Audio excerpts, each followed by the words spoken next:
Hello friend, my name is Kuldeep Verma. You most welcome my YouTube channel. Today is my topic urinary bladder.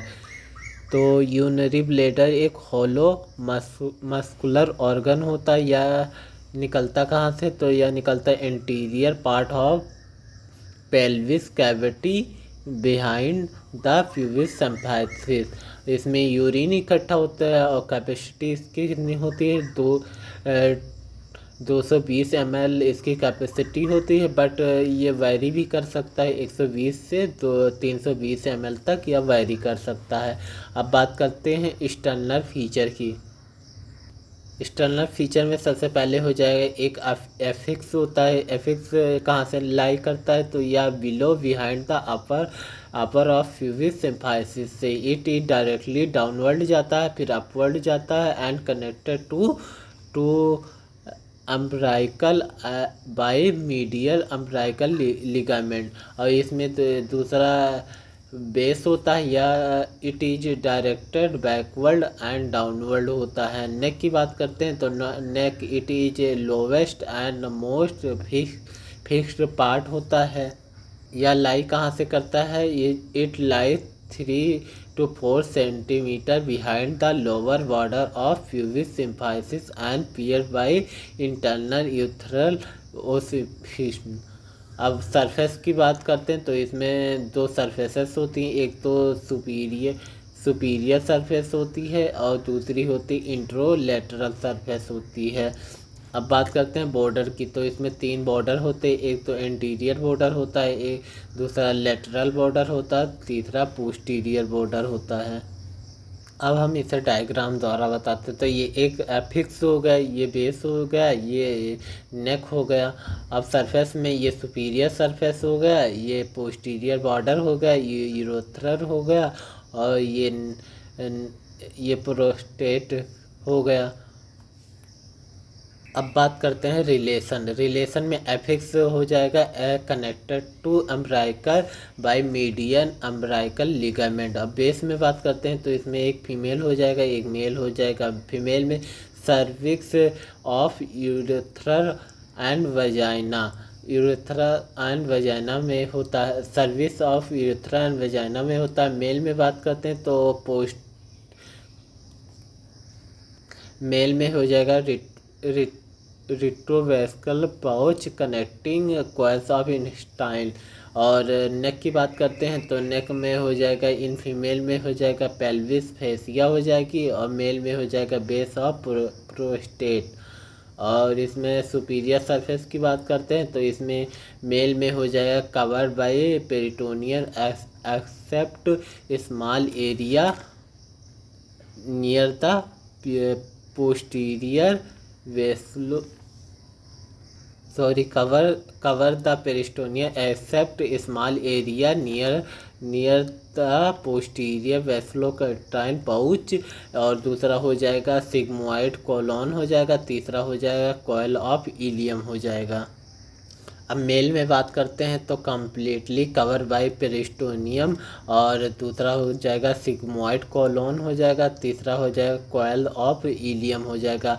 अब इंफ्रोलेटरल surface की बात करते हैं तो इसमें पहला हो जाएगा प्यूबिस, फिर प्यूबोवेस्ट्रल लिगामेंट ऑफ फीमेल में हो जाएगा और प्यूबोपोस्टेटिक लिगामेंट इन मेल में हो जाएगा। और तीसरा हो जाएगा रेक्टो प्यूबिस फैक्ट हो जाएगा और लिवेटर मसल्स हो जाएंगी और ऑब्ट्रेटर इंटरनस मसल हो जाएंगी।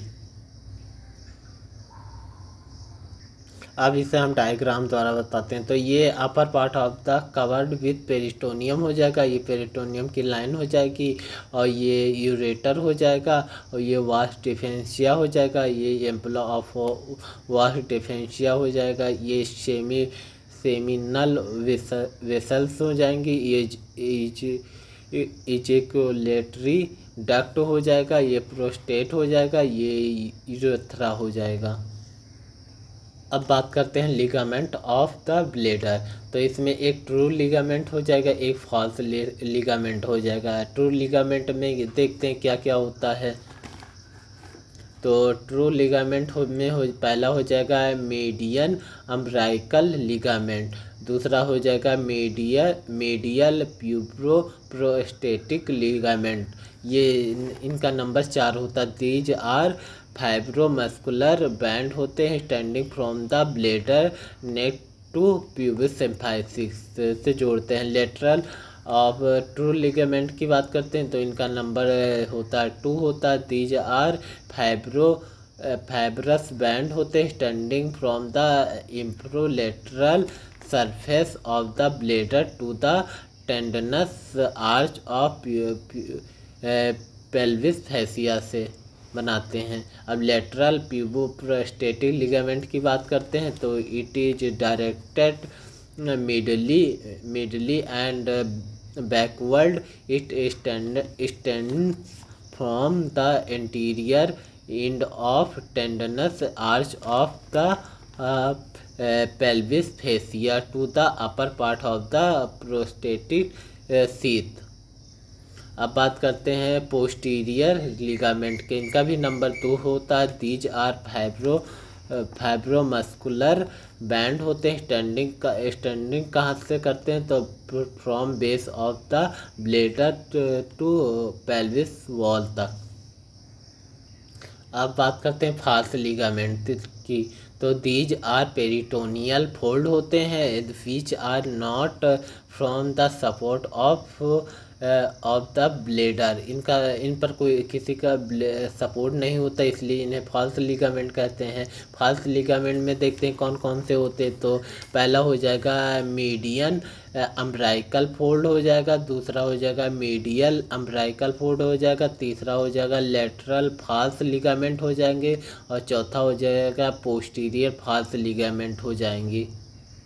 अब इसे हम डायग्राम में देखते हैं तो ये सबसे पहले ये हो जाएगा लेटरल ट्रू लिगामेंट हो जाएगा, ये हो जाएगा आपका यूनरी ब्लेडर हो जाएगा और ये जो आ रहा है ये बीच में है ये सर्विक्स हो जाएगा और ये पोस्टीरियर लिगामेंट हो जाएंगे, ये ligament lateral ligament of the rectus हो जाएगा और ये इंटीरियर व्यू है और पीछे हो जाएगा पोस्टीरियर व्यू हो जाएगा।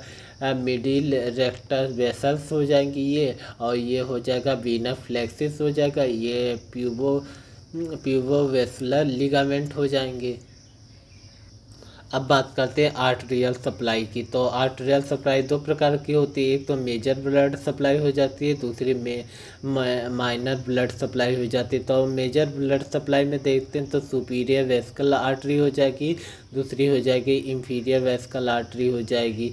ये ब्रांच किसकी होती है, branch of the interior division of internal iliac artery की ब्रांच होती हैं। और माइनर में बात करते हैं तो पहला हो जाएगा ऑब्ट्रेटर आर्टरी हो जाएगी, दूसरी हो जाएगी इंफीरियर ग्लूटियल आर्टरी हो जाएगी, तीसरी हो जाएगी यूट्राइन आर्टरी हो जाएगी, चौथी हो जाएगी वेजाइनल आर्टरी हो जाएगी। ये ब्रांच किसकी होती है, interior division of internal iliac artery की ब्रांच होती है। अब बात करते हैं वेनस ड्रेनेज की, तो वेनस में सबसे पहले हो जाएगा वेसिकोप्रोस्टेटिक वेनस फ्लेक्सिस हो जाएगा, ये मेल में पाया जाता है और दूसरा हो जाएगा वेस्कल वेनस फ्लेक्सिस हो जाएगा जो फीमेल पे पाया जाता है। और लिम्फेटिक की बात करते हैं तो lymphatic from the bladder follow of the arteries and drain into external to internal iliac node।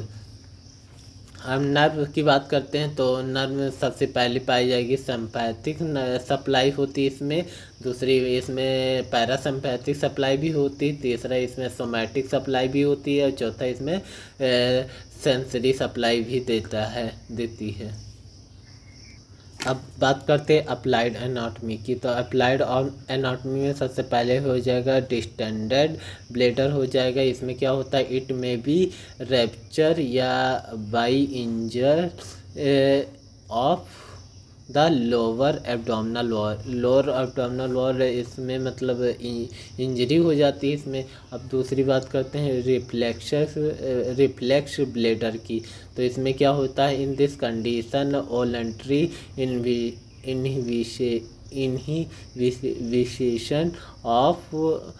inhibition and initiation of the maturation is as